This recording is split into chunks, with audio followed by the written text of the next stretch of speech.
ശ്രീകൃഷ്ണാർപ്പണമസ്തു. ശ്രീകൃഷ്ണായ പരബ്രഹ്മണേ നമഃ. ശ്രീമദ് ഭഗവത്ഗീത അധ്യായം 9 രാജഗുഹ്യയോഗം ഭാഗം 2. ഗതിയും ഭരണകർത്താവും സ്വാമിയും സാക്ഷിയും നിവാസസ്ഥാനവും ശരണ്യനും സുഹൃത്തും സൃഷ്ടികർത്താവും സംഹാരകർത്താവും ആധാരവും നിക്ഷേപവും അവ്യയമായ ഉൽപ്പത്തി കാരണവും ഞാൻ തന്നെ. അർജുന, ഞാൻ ചൂടുണ്ടാക്കുന്നു, ഞാൻ മഴ പെയ്യിക്കുകയും അത് തടുക്കുകയും ചെയ്യുന്നു. ജീവിതവും മരണവും സത്തും അസത്തും ഞാൻ തന്നെ. 3 വേദങ്ങളും അറിയുന്നവർ യജ്ഞങ്ങളാൽ എന്നെ പൂജിച്ച് യജ്ഞാവശേഷത്തെ ആസ്വദിച്ച് പാപഹീനന്മാരായി സ്വർഗലോകത്തെ പ്രാപിക്കാൻ പ്രാർത്ഥിക്കുന്നു. അവർ ശോഭനമായ സ്വർഗത്തിൽ ചെന്ന് അവിടത്തെ ദിവ്യങ്ങളായ ഭോഗങ്ങളെ അനുഭവിക്കുന്നു. അവർ വിശാലമായ സ്വർഗലോകത്തിൽ നിവസിച്ച് സുഖിച്ച് പുണ്യം നശിക്കുമ്പോൾ മനുഷ്യലോകത്തിലേക്ക് തന്നെ വരുന്നു. ഇങ്ങനെ വേദോക്ത ധർമ്മത്തെ ആശ്രയിച്ച് സുഖഭോഗങ്ങളെ ആഗ്രഹിക്കുന്നവർ ജനിക്കുകയും മരിക്കുകയും ചെയ്തുകൊണ്ടിരിക്കുന്നു. ഏകാഗ്ര ചിത്തത്തോടുകൂടി എന്നെ തന്നെ ചിന്തിച്ച് ഭജിച്ച് നിരന്തരം ധ്യാനിച്ചു കൊണ്ടിരിക്കുന്ന ജനങ്ങളുടെ യോഗക്ഷേമത്തെ ഞാൻ വഹിക്കുന്നു.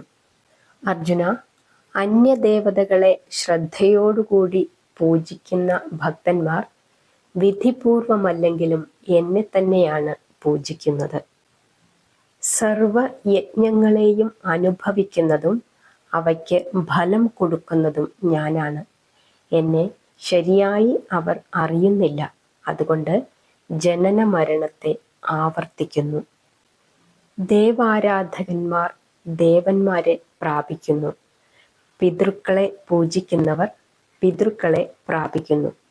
ഭൂതങ്ങളെ ആരാധിക്കുന്നവർ ഭൂതങ്ങളെ പ്രാപിക്കുന്നു. എന്നെ തന്നെ ഭജിക്കുന്നവർ എന്നെ പ്രാപിക്കുന്നു. പത്രം, പുഷ്പം, ഫലം, ജലം എന്നിവ ഭക്തിയോടുകൂടി എനിക്കായി നിവേദിക്കുന്ന ഏകാഗ്രചിത്തന്റെ ആ ഭക്തിപൂർവകമായ വഴിപാടിനെ ഞാൻ കൈക്കൊള്ളുന്നു. അർജുന, നീ ഏതൊന്ന് ചെയ്യുന്നുവോ, ഏതൊന്ന് അനുഭവിക്കുന്നുവോ, ഏതൊന്ന് ഹോമിക്കുന്നുവോ, ഏതൊന്ന് നൽകുന്നുവോ, ഏതൊരു തപസ് ചെയ്യുന്നുവോ അതൊക്കെയും എന്നിൽ സമർപ്പിച്ചാലും ഇങ്ങനെയായാൽ പുണ്യപാപങ്ങളെ സംബന്ധിച്ചുള്ള കർമ്മബന്ധങ്ങളിൽ നിന്ന് നീ മുക്തനാകും. പരിത്യാഗശീലത്തോടു കൂടിയ ആ മുക്തൻ എന്നെ പ്രാപിക്കുന്നു. ഞാൻ ഭൂതങ്ങളിലെല്ലാം സമഭാവത്തോടു കൂടിയാണ് വർത്തിക്കുന്നത്. എനിക്ക് ശത്രുവില്ല, ഇഷ്ടനുമില്ല. എന്നാൽ എന്നെ ഭക്തിയോടുകൂടി ഭജിക്കുന്നവർ എന്നിലും ഞാൻ അവരിലുമുണ്ട്. ഏറ്റവും ദുരാചാരനായവൻ തന്നെ എന്നെ ഏകാഗ്ര ചിത്തനായി ഭജിക്കുന്നുവെങ്കിൽ അവനെ ശിഷ്ടനായി കരുതാം. അവൻ ശരിയായ ദൃഢവ്രതനാണ്. അവൻ വേഗത്തിൽ ധർമാത്മാവായി തീർന്ന് ശാശ്വതമായ ശാന്തിയെ പ്രാപിക്കുന്നു. എൻ്റെ ഭക്തൻ അല്ലയോ അർജുന, നശിക്കുന്നില്ലെന്ന് ഉറപ്പായി കരുതിയാലും. അർജുന, സ്ത്രീകളോ വൈശ്യരോ ശൂദ്രരോ നീചകുലജാതന്മാരോ ആരായിരുന്നാലും എന്നെ ഭജിക്കുന്നവർ പരമഗതിയെ പ്രാപിക്കുന്നു.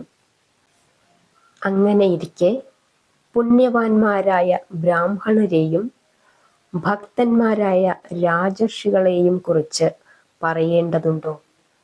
അനിത്യവും സുഖഹീനവുമായ ഈ മനുഷ്യലോകത്തെ പ്രാപിച്ചിരിക്കുന്നതിനാൽ എന്നെ ഭജിച്ചാലും. എന്നിൽ മനസ്സുവെച്ച് എന്നിൽ ഭക്തിയോടുകൂടി എന്നെ പൂജിക്കുകയും എന്നെ നമസ്കരിക്കുകയും ചെയ്യുക. ഇങ്ങനെ എന്നെ തന്നെ വിചാരിച്ചുകൊണ്ട് മനസ്സ് എന്നിൽ ചേർത്താൽ എന്നെ തന്നെ നീ പ്രാപിക്കും. രാജഗുഹ്യയോഗമെന്ന 9-ാം അധ്യായം സമാപ്തം. ബാക്കി നമുക്ക് നാളെ പറയാം.